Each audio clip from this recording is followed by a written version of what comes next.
very warm welcome to everyone who's in this meeting. And I'm really very happy to share that today's speaker is Dr. Shubhadeep De. He's an associate professor at IUCA. And he has a very vivid profile. He is a very known experimentalist in the field of laser cooling and trapping of atoms. And his interests include precision measurement for probing fundamental science. Optical atomic clocks is one of the areas where he specializes. And he's also trying to develop quantum enhanced technologies and quantum meteorology. So Professor Shubhadeep, he was a senior scientist and a scientist at CSIR NPL before he joined IUCA in December 2019. He was also a postdoctoral research fellow at the University of Maryland, USA.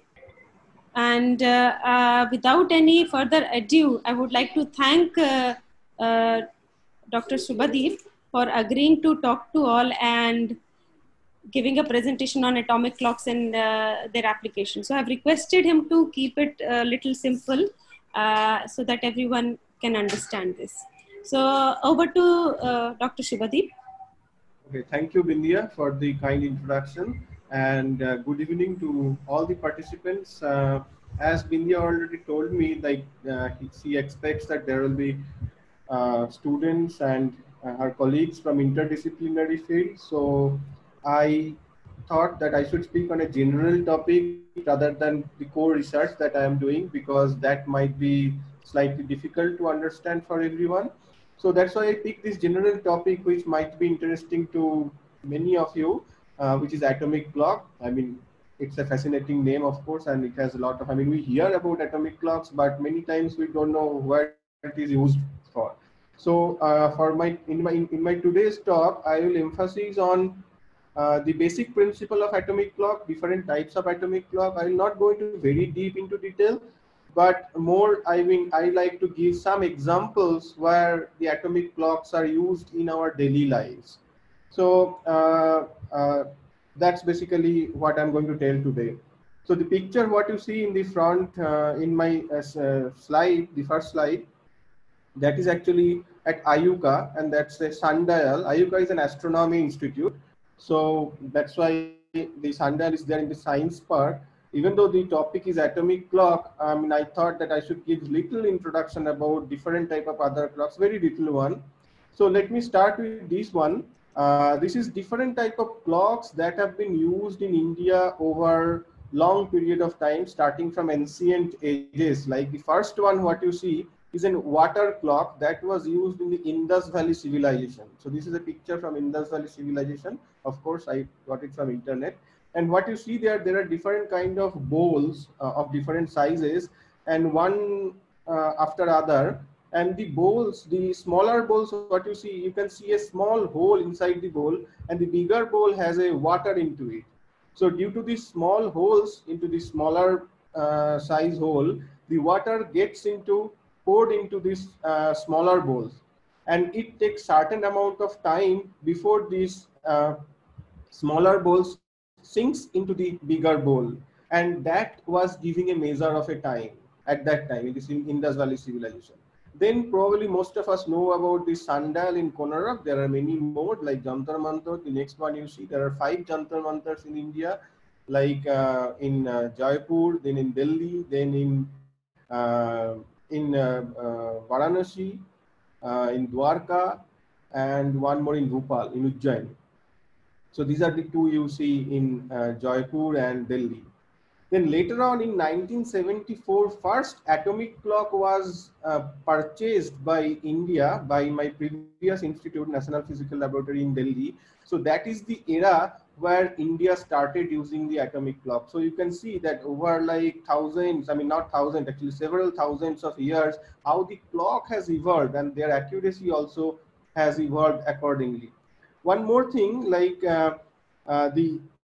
in ancient days, even not very far away, the unit of time that Indian people were using, that was not second. Actually, it was something else. And many times nowadays also use some of these units. For example, the smallest units that India was using was called limes. And one nimes is actually the time to blink your eyes, and that is typically 200 milliseconds. Then there are bigger units like cust. One cust is equals to 15 nimes. Then kal, muhurto. We sometimes use muhurto, particularly in rituals.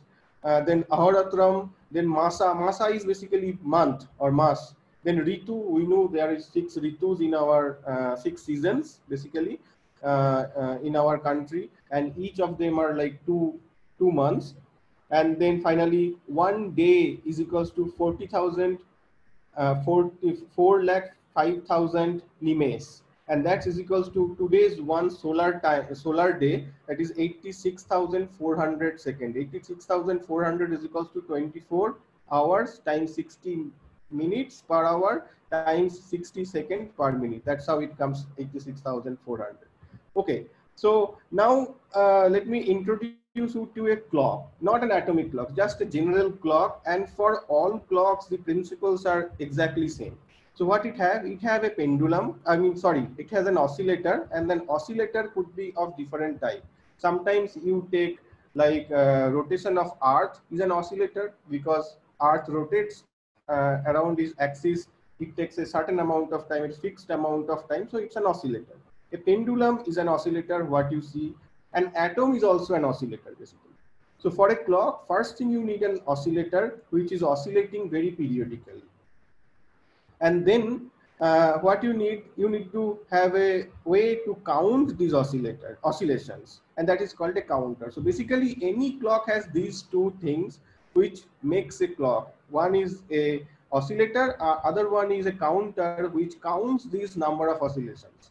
And then let's say unit of time, for example second, is defined by certain number of counts which are counted corresponding to these oscillations. Now and then once you make it as a unit of time, you display it. That is the display what we see in front of our eyes. Now the point is, how can you make a precise and accurate clock, or accurate or stable clock? So what you have to do, you need to get these oscillators very repeatable. So the time period of the oscillation doesn't change over a long period of time. For example, if you take a pendulum and if you let it oscillate, after some time it will slow down, right? And that's not good. So that's not repeatable. So it's not a very good oscillator. And also for accuracy, you need to have a very good counter. So I mean a reliable counter. What does that mean? That means that counter should not miss a count. If it misses a count, then basically you are miscalculating your time period. Yeah, so it has to be really error free. So these are the two important things what makes a clock very accurate and stable. And that's the reason people go from, let's say, water clock to sundial to something else, and then finally the atomic clock, because atoms are the best oscillator that mankind can find at this moment. And then there are other technologies associated to lasers and etc., which makes a very good counter. And these two things may build an atomic clock, which is the best clock so far. And if you see here, this plot, the x-axis is years, and it's about like, let's say, last 700 years or so. Like, let's say the modern clock, when we get the modern clock after the, let's say, solar clock and etc.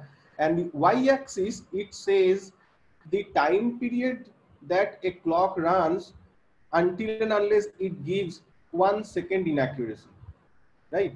So the time period that a clock oscillates or runs, then it gives in 1 second inaccuracy. And if you see, the early mechanical clock was accurate to 1 second over 1 minute of time. Like after 1 minute, it will give an miscounting of 1 second.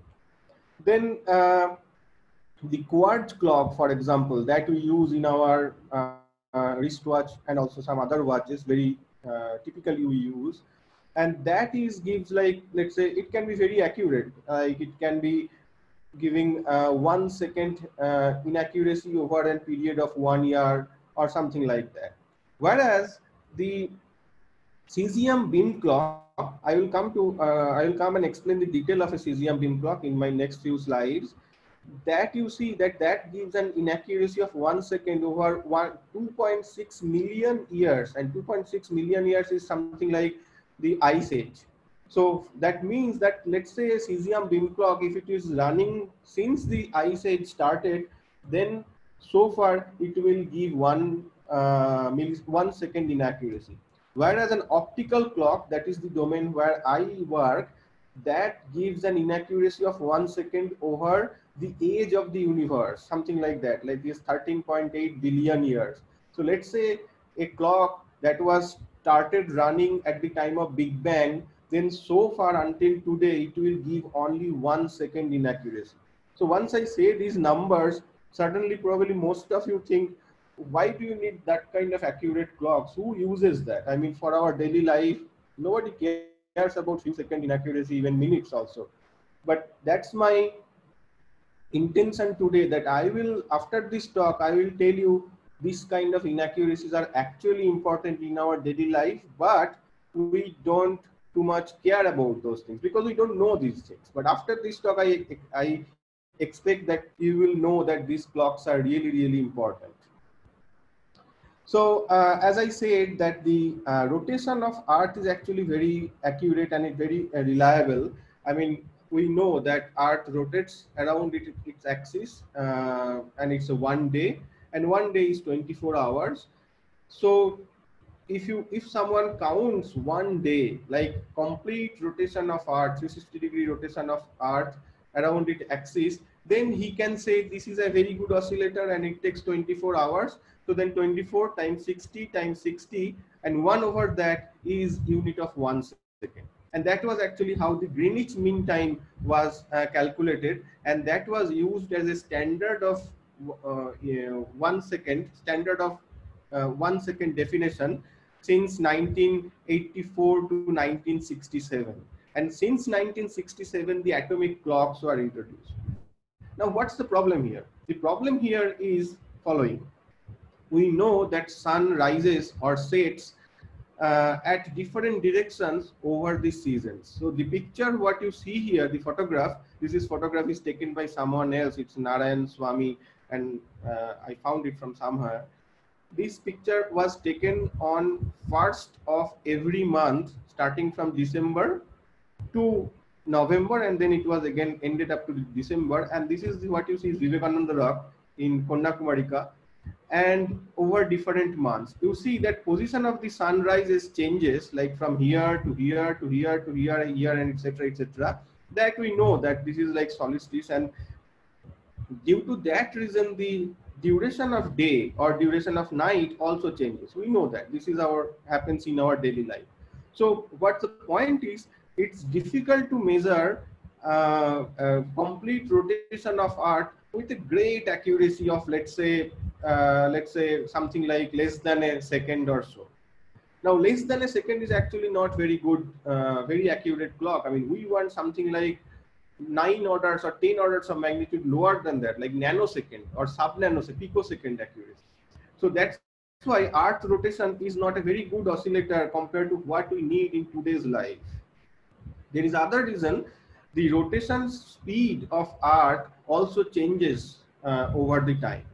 Yeah, and that is because of generally volcanic eruptions and etc., etc. There is a mass imbalance, and that gives you difference in the rotation speed. And we probably you have heard of like this leap second. So once in a while we have to add or subtract 1 second to the atomic time scale, and that is called leap second. And that time difference, that second time difference, comes due to slowing down or faster speed of the Earth over some period of time. Yeah. So basically the point is Earth rotation is good, but not that good as we want to. And that's the reason we go for atomic clock. And the good thing about atomic clock is it's independent of Earth rotation. Yeah, and it's independent of solar time. So it's a complete independent infrastructure where the rotation of Earth or like solar time doesn't play a role actually. Yeah, so it keeps time independently. Then it is connected to the solar time or solar day in a different way. In an I mean, later on, once you do the timekeeping, it is then synchronized or connected to the actual solar day. But otherwise, they are independent. entity. Atom is a more unperturbed system. What does that mean? Like if you, let's say, take an atom from Earth to Moon or into the deep space or to anywhere else, a particular atom, let's say, for example, any like hydrogen atom, it doesn't change its properties. So hydrogen atom is still an hydrogen atom wherever you take. So it's not like Earth that its rotation speed is changing, sometimes going faster, sometimes going slower. Then there are, of course, external effects that cause some perturbations, very small, but these can be calculated or controlled very accurately. Yeah, so let's say there is a magnetic field, and due to this magnetic field, there is a Zeeman splitting of the energy state of an atom. But if we know the magnetic field, what we can know very precisely, there are very good magnetometers, and then we can find out what would be the exact splitting of that energy state. That's what it means. And it can be controlled also. Then once you measure it, it can be either accounted or it can be controlled. The atoms can be confined in a very well characterized environment. It is called atom trapping or ion trapping. And also it can be cooled to microkelvin temperatures where many of the systematics are almost negligible for this kind of accuracies, right? So these are the good reasons why atom is very attractive to all of us for several reasons, not only atomic clocks. Of course, clock is one issue, but otherwise for any precision experiments and etc. also, atom is a very good candidate to do all these kind of experiments. And for all the cases, more generally, these are the reasons why atom is very attractive. Okay, so now the principle of atomic clock. So if you remember that few slides ago, I talked about general principle of a clock. So it requires a pendulum, or sorry, it requires a oscillator and it requires a counter. So for the atom, the oscillator is basically the electron oscillating between two states of an atom. Here you see the this is a picture of atom, and for simplicity I have just shown two states of an atom, ground state and an excited state. So if I let's say the electron to start with is in the ground state, and then if I excite the electron, that means if I apply a certain laser with a perfect frequency so that the electron can absorb that energy of the laser photon, and then it goes to the excited state. But the excited state has some lifetime. It's not that that electron stays there forever. So that is what this tau means, and that after that lifetime the electron will be de-excited or will come back to the ground state again, and it's called, and it will emit a photon. It's called fluorescence. Now if your laser frequency is absolutely correct, then only this will happen, otherwise not. And of course there are quantum mechanically there are some probabilities, so it happens not, it happens maximally at that correct frequency, but it happens also slightly detuned from that, and that's why we get a spectrum which looks like this. This basically comes from uncertainty principle and so on. So the point is, now if you, let's say, scan the laser frequency, this one, if you scan the frequency of the laser and you measure the fluorescence coming out from the atom, then you get this kind of spectrum. This is kind of a Lorentzian set spectrum, where the center frequency nu0 is the actual transition frequency of between this ground and excited state of the atom. Yeah, and the width corresponding to that spectrum, that is this delta nu, that gives uncertainty. So basically, once you measure the spectrum, you measure nu0 and you measure nu0 with an accuracy of delta nu. So you can say that I have measured the transition frequency of the atom, that is nu0, with an accuracy of plus minus delta nu. Yeah. Now once you do that, you can feed this information back to the laser, and you can stabilize the laser to a frequency nu0. Then the laser will be stabilized with a at the frequency nu0 with an inaccuracy of delta nu, and then it gives then basically this laser works as a reference frequency. Yeah, so laser is an electromagnetic wave. Yeah, so it lasers at some electromagnetic frequency. It's on the order of like 10 to the power 15 hertz, few hundred terahertz. So, but if you fix the frequency of the laser, then it's a frequency reference. And once you have a frequency reference, the inversion of that you can basically make a time reference. And the definition of present day is 1 second in SI, international standard. SI means international standard unit, is based on the cesium atom. The cesium has two doublet hyperfine ground state. This is the ground state of cesium atoms, and it is splitted into two states due to hyperfine interaction at F is equals to 3 and F is equals to 4. F is the quantum number.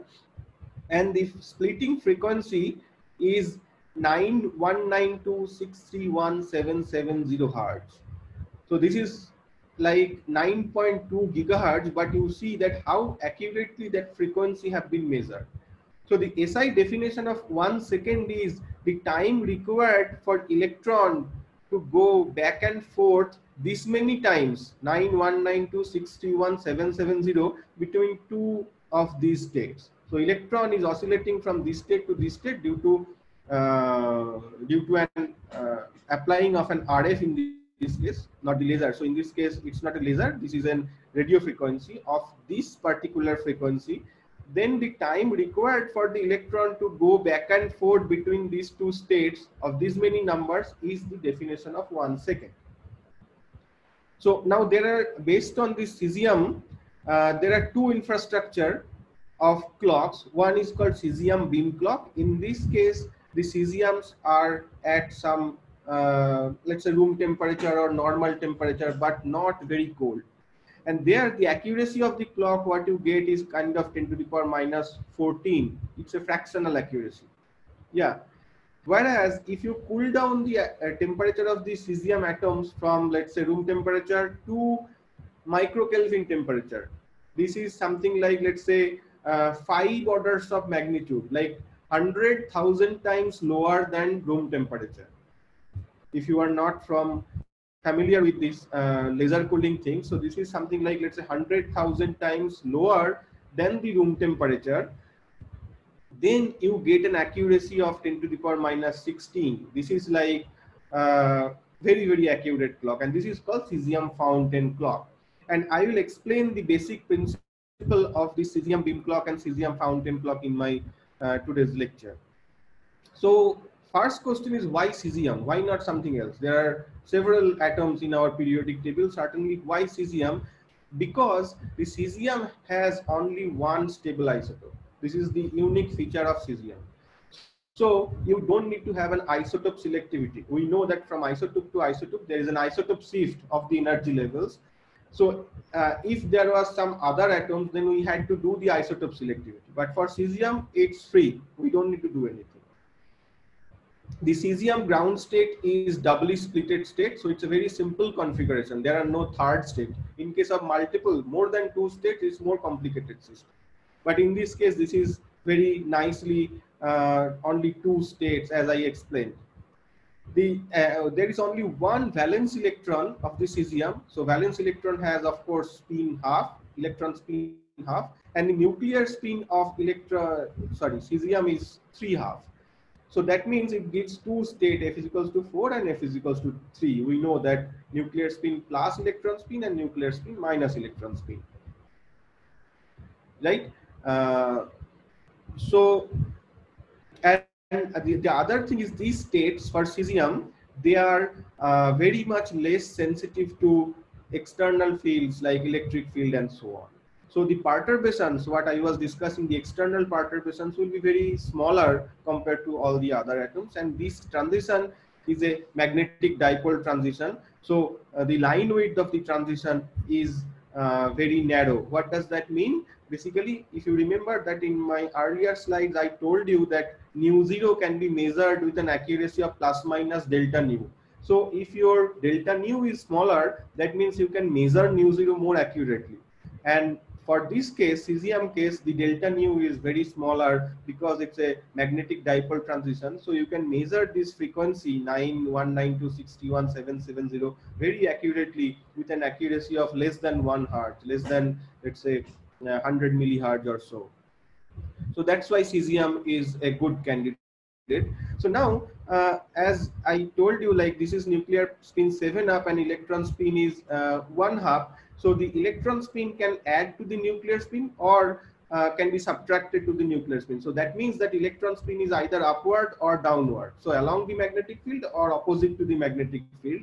So we can consider this as a magnet, a tiny magnet. So the magnet is either in this situation or upside down.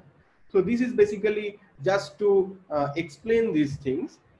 So we are considering these cesium atoms as tiny magnets, and these two states, the magnets are oriented into opposite directions, right?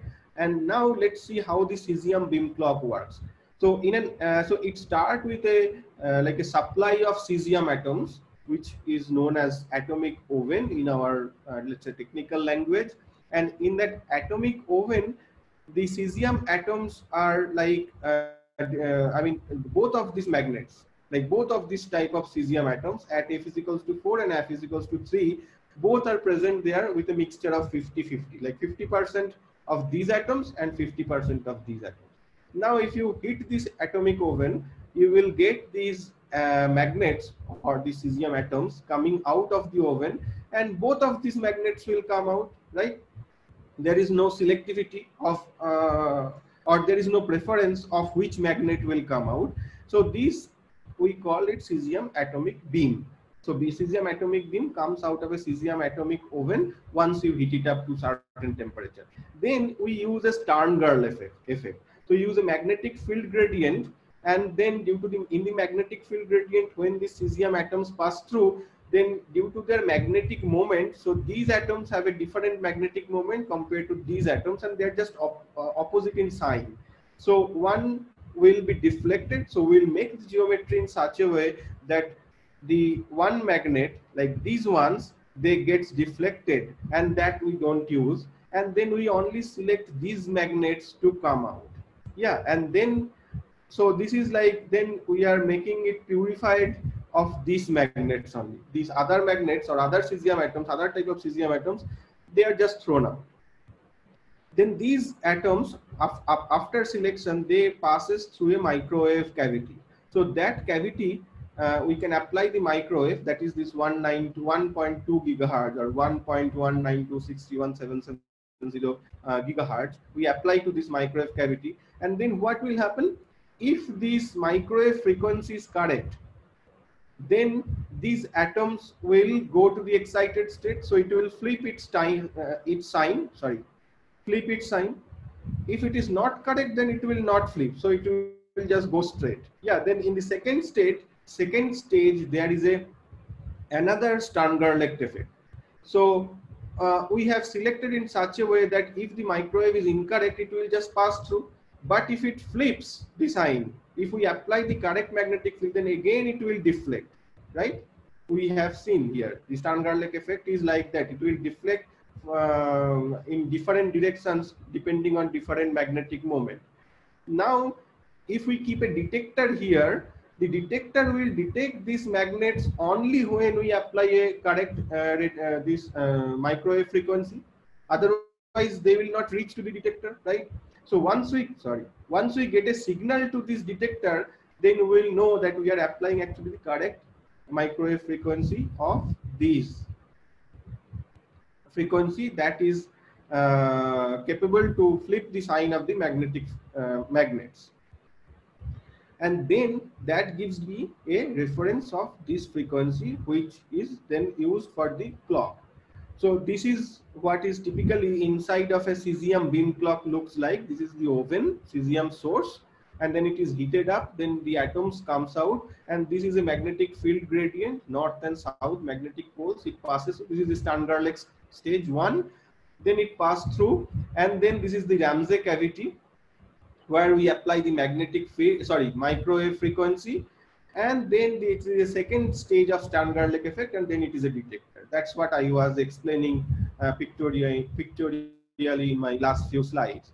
And this is the let's say 2 decades ago or maybe 3 decades ago, I don't remember exactly the year, that was the cesium beam clock. It's about like almost 5 meter long, and this is in NRC, Canada, in Ottawa, and this was built very accurately there. And you see that was kept inside of a copper, inside of a room which is completely shielded by copper due to the electromagnetic shielding.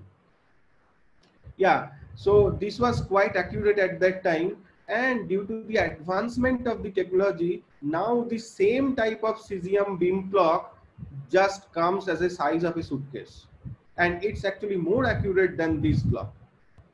So just see, like over the, let's say 10 years time period or so, the size, due to the advancement of the technology, the size of, let's say 7 meter was reduced to like half a meter or so.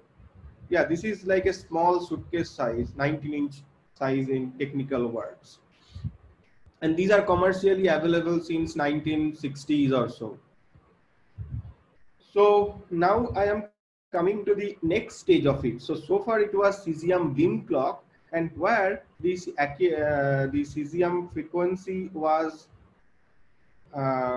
measured with an accuracy of, let's say 100 hertz, and that is due to the temperature of the atoms, because the atoms are at slightly above room temperature or around room temperature.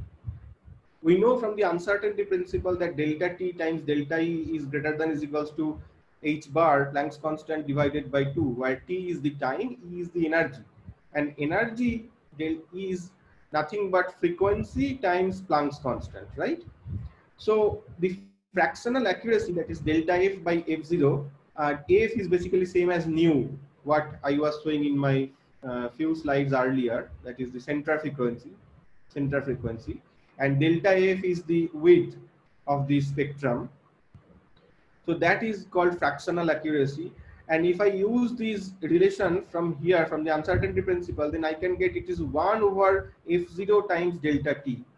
So if you can make delta T longer, that is the basically the time time that cesium atom takes to travel inside the microwave cavity. So in the microwave cavity, there are two interaction zones. This is the interaction zone 1, this is the interaction zone 2. And the in between, cesium atoms are flying from interaction zone 1 to interaction zone 2 at some speed. I mean, the travel time depends on their speed, right? So this is what this travel time is. So if you can increase this travel time from here to here, then you can get this number much smaller, or in the other word, you can build much accurate clock. Yeah, so now the question is, how can you increase this travel time? Either you can make these interaction zones far separated, and that's not technically very feasible, because atom will not really pass through that long distance, but it will just go in a projectile path. So that doesn't work really. So the other thing what you can do is you can reduce the velocity of the atoms. Velocity is nothing but temperature of the atoms. Yeah, like half mv square is equals to kb, Boltzmann constant, time temperature. So if you can reduce temperature of the atoms to much lower temperature, then you can increase the travel time. And that's where actually the laser cooling technology used. And if you remember that I was telling, the temperature in a fountain clock is reduced by 100,000 times compared to the room temperature. So that means it's in the microkelvin, hundreds of microkelvin temperature. And if you do that, this width, this delta nu will be reduced like that. So this is a spectrum of laser cooled atoms. This gray one is not laser cooled atoms, just in the normal temperature. This is Maxwell's Boltzmann velocity distribution.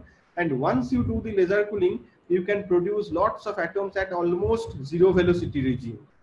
And that's what is used in a cesium fountain.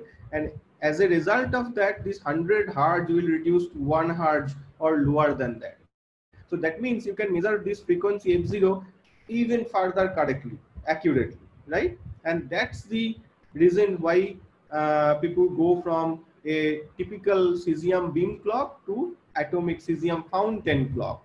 So in next few slides, I will explain the principle of fountain clocks. So the primary thing is fountain clocks uses laser cooled cesium atoms, which is the primary difference between fountain and the beam clock. So what it does, again, it starts with an cesium oven. The cesium atoms comes out of the oven. There are a few more details which I am not explaining here. Then we apply 6 laser beams, 3 counter propagating set of laser beams, and magnetic field, which produces a anti-Helmholtz configuration. So the magnetic field is 0 at the center, and then it increases in both sides. This arrangement is called magneto-optical trapping. I will not go into detail of this technique. That is a different lecture altogether. So what it does, it collects the cesium atoms. Not all, of course, few of them will be flown away, but it collects a good fraction of cesium atoms that comes out of the cesium beam, and it produces and also cools it to the microkelvin temperature. It's called laser cooling. So then basically it produces an ultra cold sample, not ultra cold, actually cold sample of cesium atoms, and the number of cesium atoms in this in this cloud is on the order of, let's say, 1 billion typically. Yeah. So once you have these 1 billion atoms, then it's thrown upwards using the laser beams through the microwave cavity. So it passes through the microwave cavity where you apply this 9.192 etc. gigahertz, and after it reaches to the top, due to the gravity, it again falls back, and it follows the same path, and it falls back to the same cavity. So as you were seeing that in the cesium beam clock, cesium atom was interacting with the microwave twice. So in this case also it interacts twice. While it is going upward, it interacts once, and then when it is coming back or falling back, it interacts for the second time. But due to the reason that the cloud of atom at very low velocity or very low temperature, the travel time, like the atom after it passes through the cavity reaches to certain height and then comes back, it's much more compared to the cesium beam clock. And as a result, as I was explaining, you have a better chance of measuring the central frequency f0. And this is just a detection. So total, it looks like that the entire setup is in ultra high vacuum. The vacuum is like 10 to the power minus 10 millibar or so. It's very complicated. It's fairly very complicated setup. I mean, I'm just schematically describing the principle, but otherwise in principle, it's fairly complicated setup, and only very few countries have this kind of fountain. So then this basically uses the cold sample, and the accuracy of fountain clock reduces by another 2 orders of magnitude compared to beam clock, and you can get a clock. I mean, the best fountain clock is 1.6 times 10 to the power minus 16. This is a fractional accuracy, that is delta f over f0. Okay, so far so good, but the cesium clock, either it is beam clock or the fountain clock, the cesium transition frequency is 9.19261,770 hertz, right? This is in microwave frequency. But what do we have to do if we have to build a further better clock? Yeah, so this quantity is called Allen deviation, and that gives a measure of accuracy of an atomic clock. And the first thing you already heard, that is delta nu over nu zero.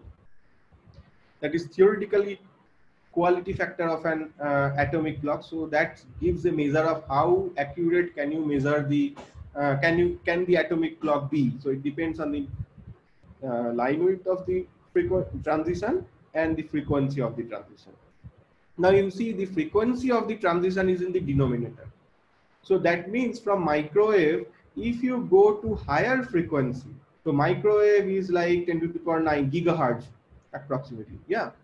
Now if you go to the optical frequency, that is 10 to the power 14 hertz, so like 4 orders of magnitude higher. So this is the electromagnetic spectrum, like from radio frequency to gamma ray, X-ray, ultraviolet, visible, infrared, so on. So if you go to that regime in the optical domain, then the frequency is like 4 to 5 orders of magnitude higher compared to this domain. And since the frequency is in the denominator, you can build a much better clock. Yeah, so that's the reason people go from microwave atomic clock, microwave frequency standard, to an optical frequency standard, where I personally work.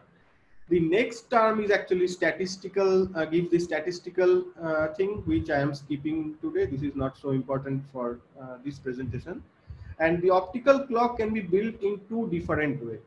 So either trapping a single ion. So what you see here, this is an ion trap, a very zoomed in version of an ion trap.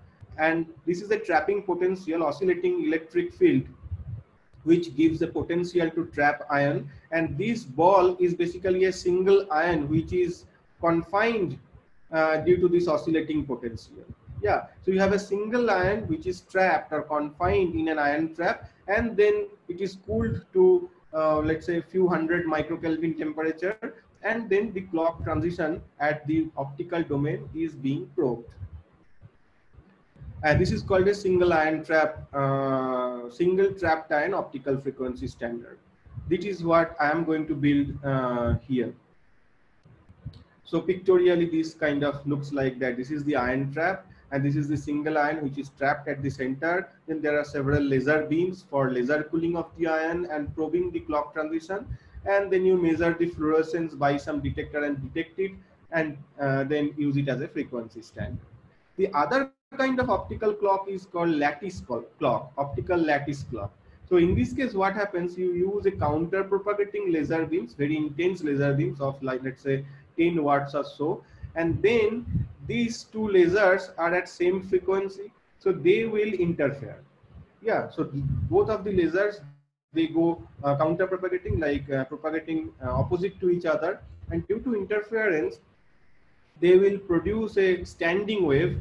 So there will be like dark bright fringes, what you see here, and these actually gives you a potential due to this Stark shift. I am not going into the physics detail of that, how it is produced, but let's say this, due to this Stark shift, and due to this dark bright fringes, you get this kind of potential where minimum of the potential or these nodes, there the atoms can stay.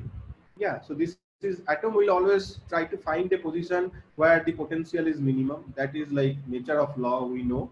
So if you can make such a potential, this is called optical lattice, then the atoms will stay at this minimum potential range, and this is called optical lattice. In this case, this is neutral atom. In the earlier case, that was ion. Yeah, so in this case, this is neutral atoms. So you can trap several neutral atoms, I mean of same kind of course, but many of them, and then probe the clock transition of those neutral atoms. So this is another kind of optical clock.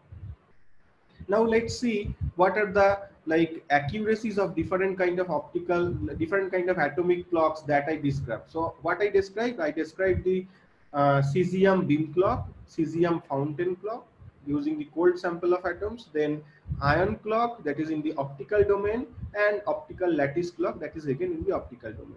So what you see here, this x-axis is like years. It's from, let's say, 1945 or so, 1950s, maybe 1950s to until now. And the y-axis is fractional accuracy. And what I am plotting at this moment, these blue ones are earlier clocks. Like initially people were trying many different kind of atoms or molecules to build clocks until they came to a conclusion that cesium is actually the best candidate. So this is like those kind of clocks. It's like ammonium clocks, and then nitrogen clocks, and different kind of things, but in the microwave domain. And this is the time when it started. This is basically immediately after Second World War. And these green circles are the cesium fountain clocks. Yeah, so using the cold sample of cesium, as I described, cesium fountain clocks. And so far, I mean, you see that it has reached to a very good accuracy of 1.1 times 10 to the power minus 16, and that is with NIST in USA. And there are a few more cesium fountain clocks in the world, about 10 or so. Okay, now if I look into the optical clock, so these are the two different type of optical clocks. These yellow ones are the ion clock, and this other color cyan, these are the neutral atom lattice clock, which is this one. And you see they have also like this kind of optical clock activity was started around 2000, in the year of 2000 or so, and they have reached up to here. So the strontium lattice clock have reached an accuracy of 2.5 times 10 to the power minus 19, and this corresponds to 1 second inaccuracy over 34 billion years. Remember, 13.8 billion years is the age of the universe, and we are talking about 34 billion years.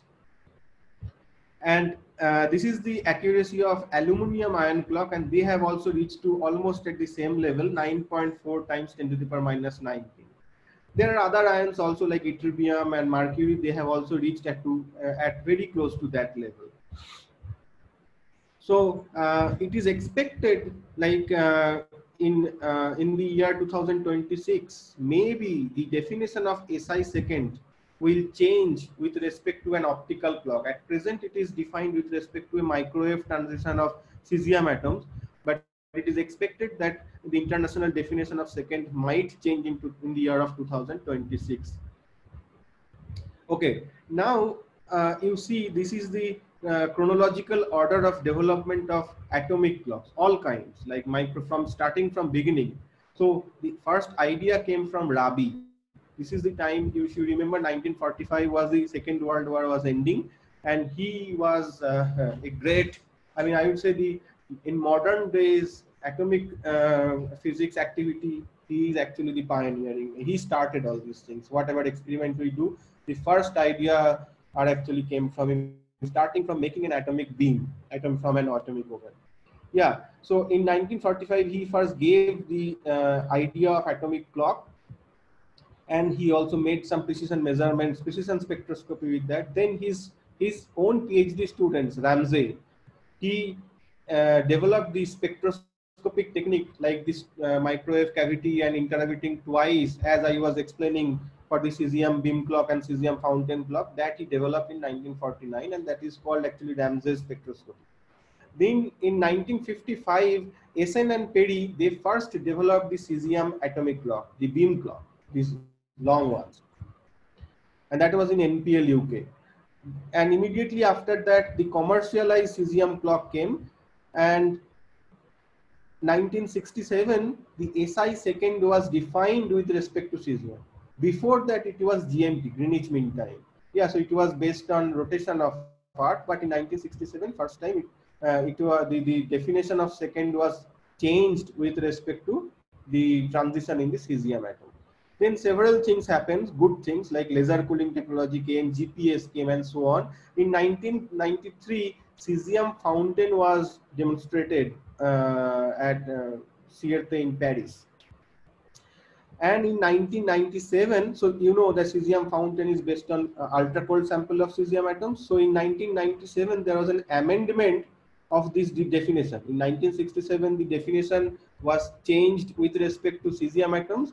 And in 1997, there was an amendment in the definition, and then the definition was based on ultra cold cesium atoms. So basically fountain, cesium fountain. Earlier it was based on cesium beam clock, and in 97 it was changed to cesium fountain clock. Then again the concept of ion clock and optical clock and lattice clock came, and first time optical ion clock was demonstrated in 2001, and similarly optical lattice clock in 2005. Several few things happened. In 2014, the most accurate cesium fountain clock was built, as I showed you this accuracy. And 2018, the most accurate optical clock was demonstrated so far. But this is not the end of it. This is like evaluating. In every year, these numbers are becoming more and more accurate. So it's unbelievable that so far, all the there are 10 Nobel Prizes were given for different activities. They are very closely related to atomic clocks. For example, the first idea of atomic clock came from the Rabi, and he was a pioneering atomic physicist. I mean, extremely good atomic physicist. Then different other precision spectroscopic techniques were developed, and they were also awarded Nobel Prize.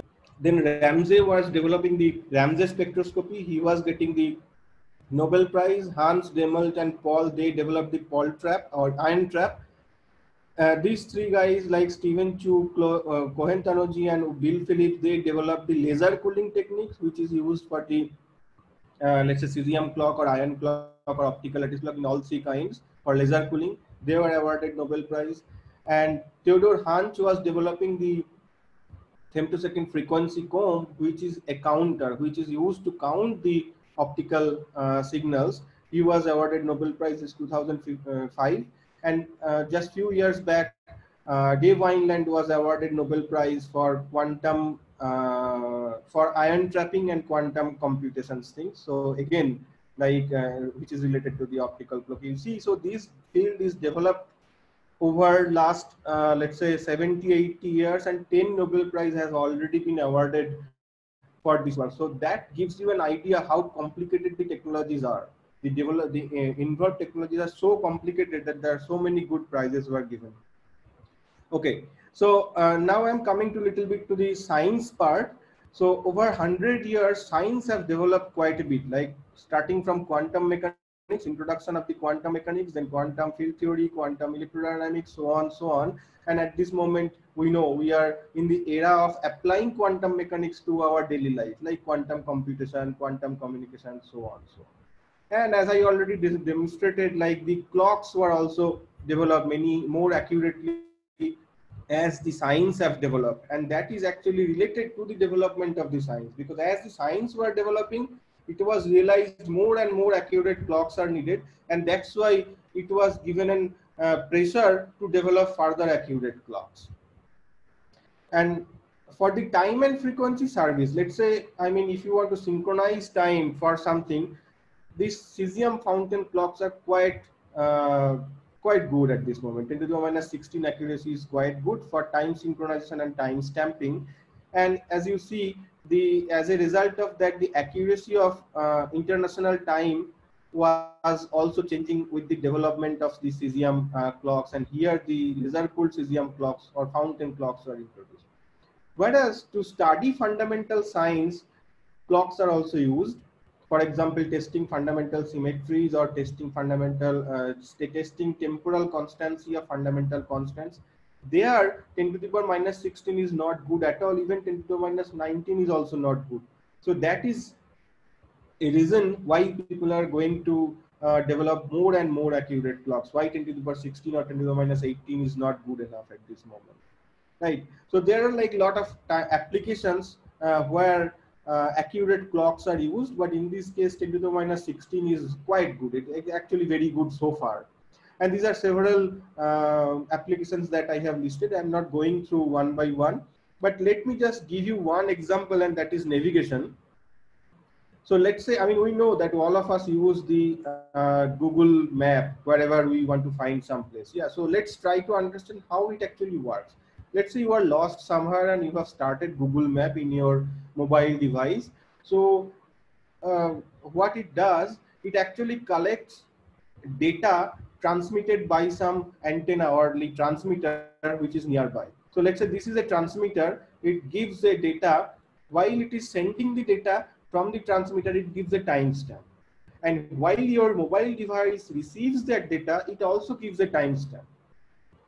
Now we know that this is an electromagnetic signal, so it travels at a speed of velocity of light, c.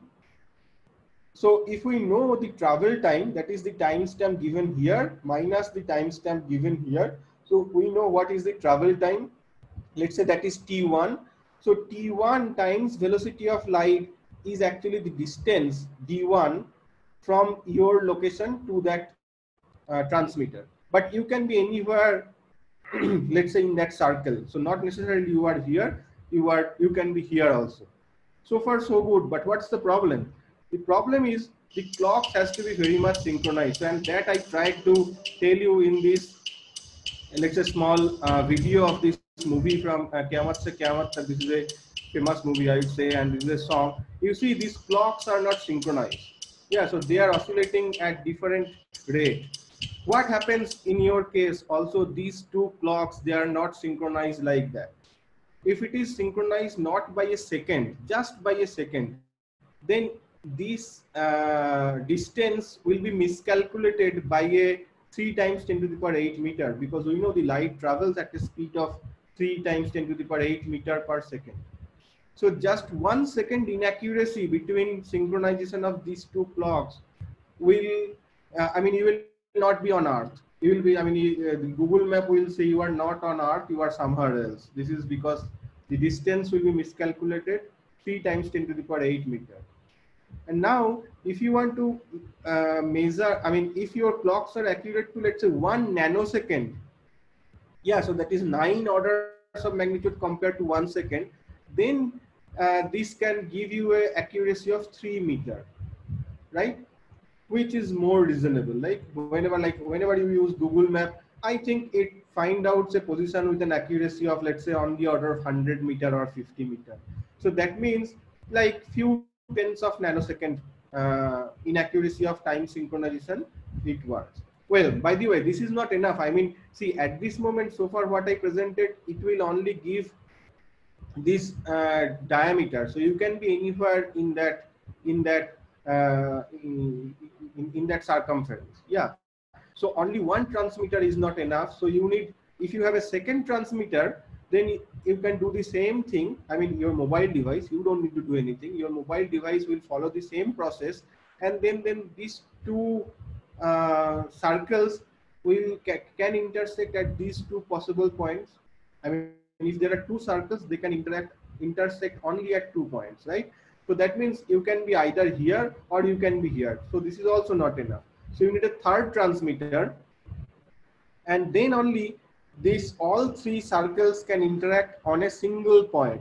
Yeah, and then your device can say, okay, you are at that particular position. So what I want to say, like, now there are like several clocks, like 4 clocks. They have to be synchronized with an accuracy of few tens of nanosecond. Then only you can get your position with an accuracy of, let's say, few tens of meters. Well, anything cannot be perfect. I mean, everything cannot be synchronized perfectly, right? So that's why there is always some inaccuracy, and that inaccuracy will tell you imperfections of your position. Yeah, so that's why sometimes Google Map actually tells you a wrong position, slightly wrong position. I mean, it can, I mean, this is of course inaccuracy. Yeah. So basically, I mean, if you want to improve these inaccuracies, you have to make use better and better clocks with more accurate clocks and much better time synchronization. So this is the example where we use Google Maps or such kind of navigation systems in our daily life, but we do not realize that we are using the such accurate clocks. So that's the reason initially I told you that I will try to demonstrate one example where I would try to make it clear that we are actually using very accurate clocks in our everyday life, but most of the cases we don't realize it. Okay, just the last, I mean, this is the thing, like, I mean, just ask yourself, I mean, we all travel through aeroplane nowadays, and we probably know that when it is in the takeoff mode or in the landing mode, then pilot controls the flight. But when it is in the air, mostly it's in the autopilot mode. Have you ever thought of that, why it is the case? Like, why while landing or taking off, why it is not in the autopilot mode? What is the problem? The problem is actually the inaccuracies of position, of finding the position of the flight, or inaccuracies of the time synchronization. As I said, in the present at the present day, the inaccuracy of time synchronization is, let's say, on the order of 10 nanosecond in navigation system. So that means the flight can find its position with an accuracy of, let's say, on the order of 10 meter, but the width of the runway is typically on the order of 25 to 30 meter.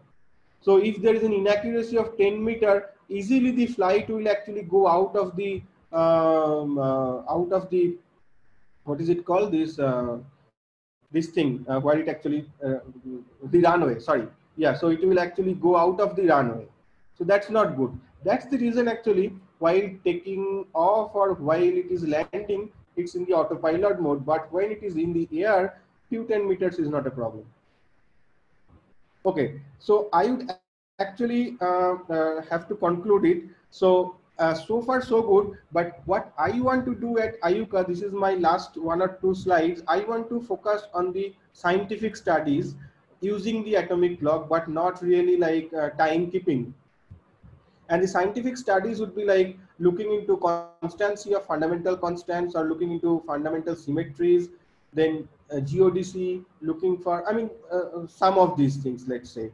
So, and I will use an ion trap in our lab. I'll develop an ion trap based on ytterbium atom, ytterbium ion, and the lab is called Precision and Quantum Measurement Lab, because I want to study this kind of fundamental physics which requires precision measurement, and it is also quantum enhanced measurement. And the three main objective will be quantum metrology, quantum enhanced technology, and precision measurement, as it was told in the beginning during the introduction section. So I'll skip this part little bit because I am running out of time. So, I mean, you probably, many of you know that in this year, union budget 8,000 crore was given for the quantum mission. It's called National Mission on Quantum Technology and Application, NMQTA, and there are 4 verticals of it, like quantum sensors and metrology, quantum computing and simulations, quantum communication, and quantum materials and devices. And I am particularly working in this sector. So this lab, PQM lab at IUCAA, will work towards this quantum sensors, quantum metrology particularly. So this is the kind of, let's say, logo or whatever you call for my lab at IUCAA. And it has 3 major goals: quantum metrology, precision measurements for testing fundamental science, and developing quantum enhanced technologies that will be used for quantum processing. Actually, this part I thought of saying, but due to the lack of time, I skipped that thing. So there are actually openings. So if there are any motivated students or postdocs, please write to me. So the conclusion is, a quantum clock, or a, let's say, precise clock, is not only used for timekeeping. Yeah, it's actually can do much more than timekeeping. Like, it can support to state-of-the-art technologies, like, let's say, LIGO, gravitational wave detector, sorry, and quantum communication. And it is also used for probing fundamental science, which will be my interest in my lab at IUCAA. So I'd say thank you. Thanks for your attention. And the funding comes from, of course, IUCAA, and also there are some DST budget. And the picture what you see is actually the IUCAA's kind of lawn. We call it Kund area. And thanks for your attention, and thanks for staying with me. Okay. Okay. Thank you, Subhadeep. It was really nice. I mean, so many beautiful animations and pictures. It gives a very good clarity of what's actually happening. Other than just using words, when you see pictures, you understand things very well. So it was a very interesting talk, and I think these clocks, as you emphasized, are not only used for just as a timekeeping standard, and how they can be used in fundamental sciences. It was very nice and interesting to know this fact. So now the session is open for questions.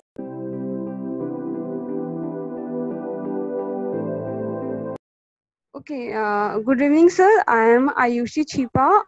Currently, I am of BSc Physics student in Miranda House, Delhi University.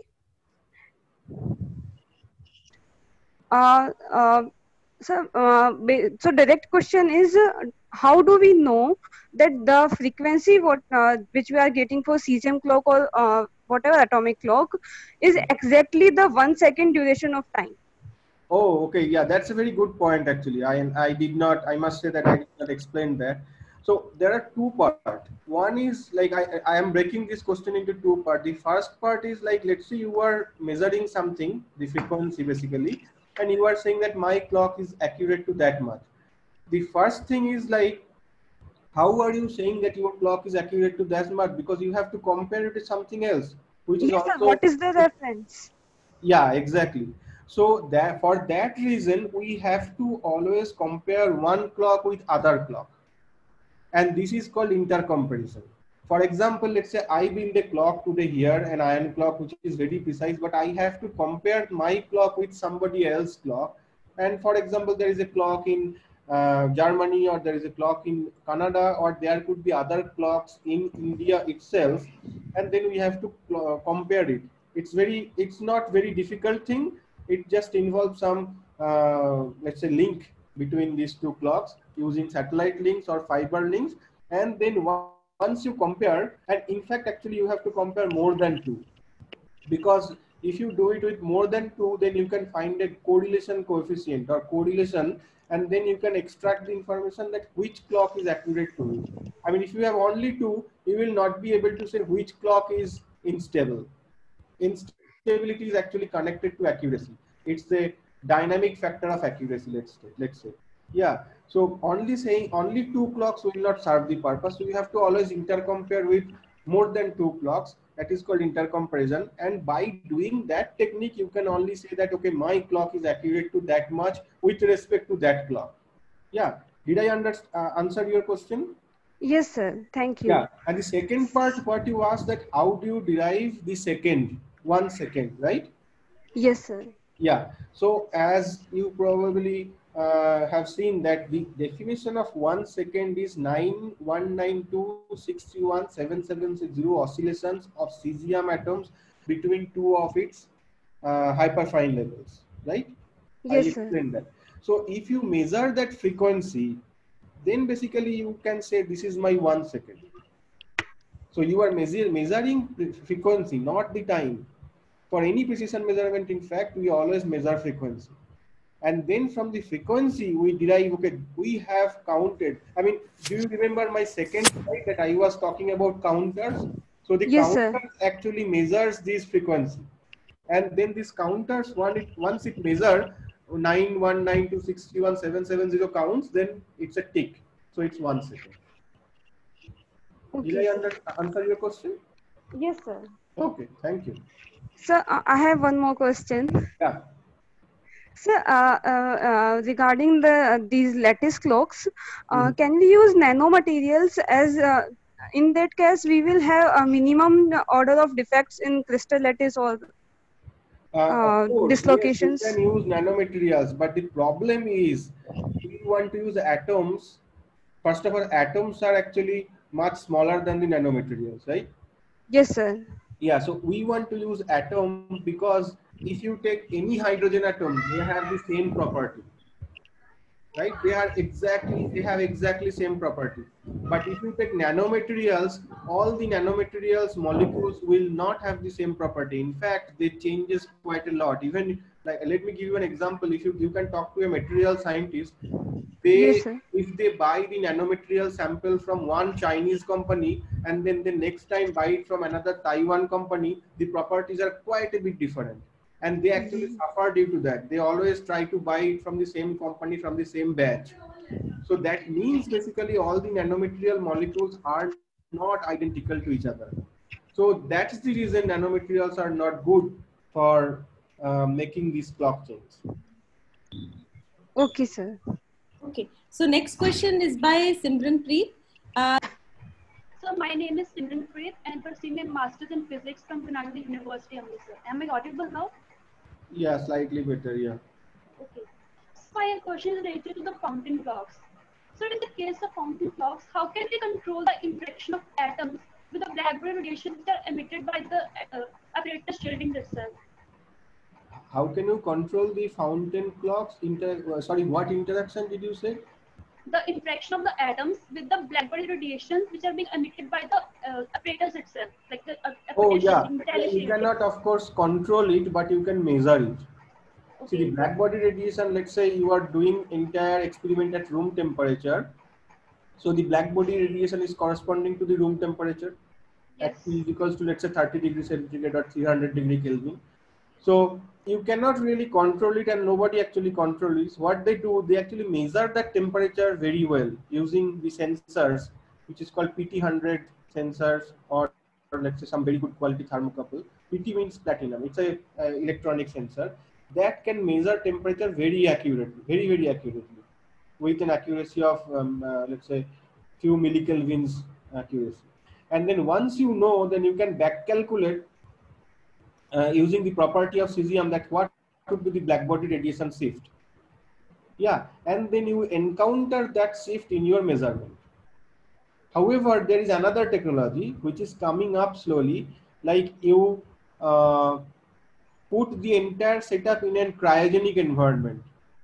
Yeah, then you reduce the temperature from room temperature to few, let's say 4 millikelvin or 4 Kelvin temperature or something like that, 77 Kelvin temperature, something like that, depends on which cryogenic environment you are using. That way you are actually not controlling the black body radiation, but you are reducing the black body radiation. As the temperature goes down, the black body radiation will be also going down. But I mean, most general way is to measure the temperature very accurately and then estimate the black body radiation and encounter that into the actual measurement. We just cannot fully neglect them. We have to include them also. Well, it's not neglected, it's actually accounting. Like, you know that I have measured frequency F1, you know that my black body radiation shift is, let's say, delta F, then I have to either minus, subtract or add this with F1 to get the actual frequency. It's not neglecting, it's like accounting into the actual measured value. Okay, so we have 3 more questions and I would like to have only these 3 questions since we are running out of time. Okay, my name is Shraddha. Good evening, everyone. I'm currently pursuing my BSc B.Ed from Khalsa College of Education.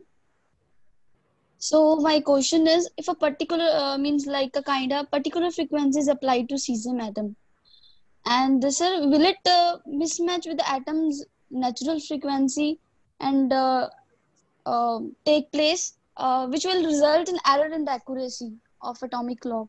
Yeah, right. Absolutely. So you know that quantum mechanics, as per quantum mechanics, there is an always uncertainty. Yeah, Heisenberg uncertainty principle. So that means that atom will not only interact to a absolute frequency, but it will always interact with somewhat plus and minus frequency to that, and that is, it's just coming from the Heisenberg principle. So only thing which will happen, if it interacts with the correct frequency, then it will have the maximum transition probability from ground state to the excited state. Wherever, if it is interacting with slightly detuned, red detuned or blue detuned frequency, then the interaction probability will be slightly reducing.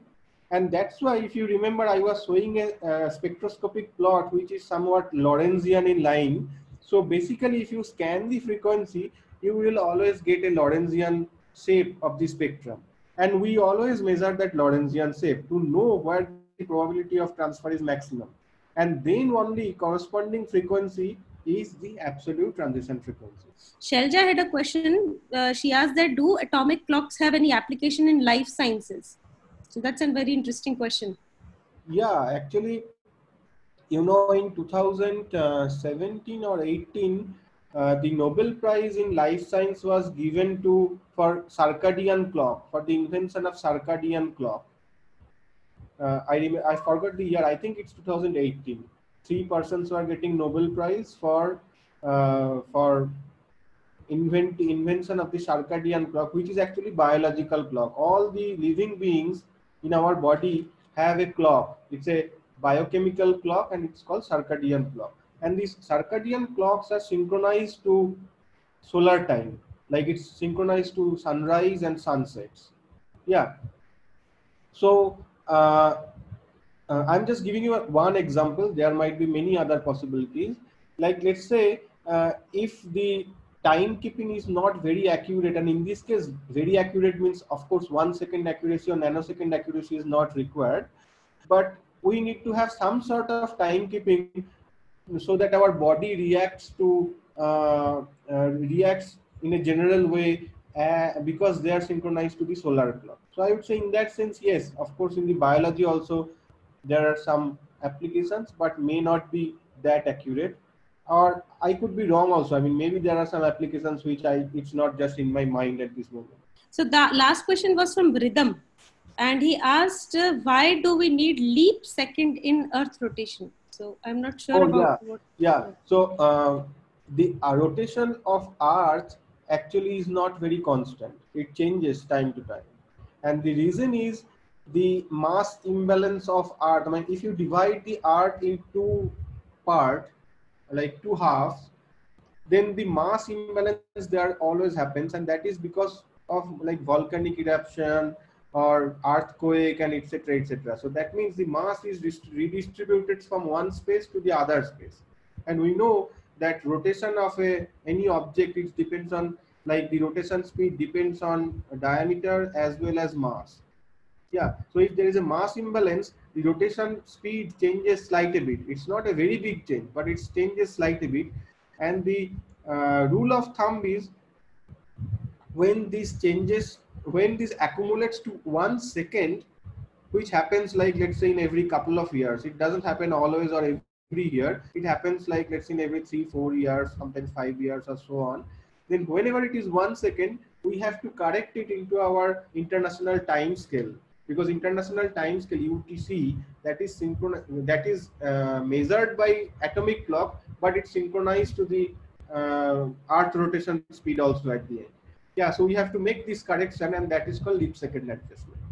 Okay. So I would like to end this session, and I again want to thank Dr. Shubhadeep for taking out time and giving such a wonderful presentation. So thanks a lot. I would like to end the meeting now, and thanks. Thank you and stay safe. Bye. Yes, thank you.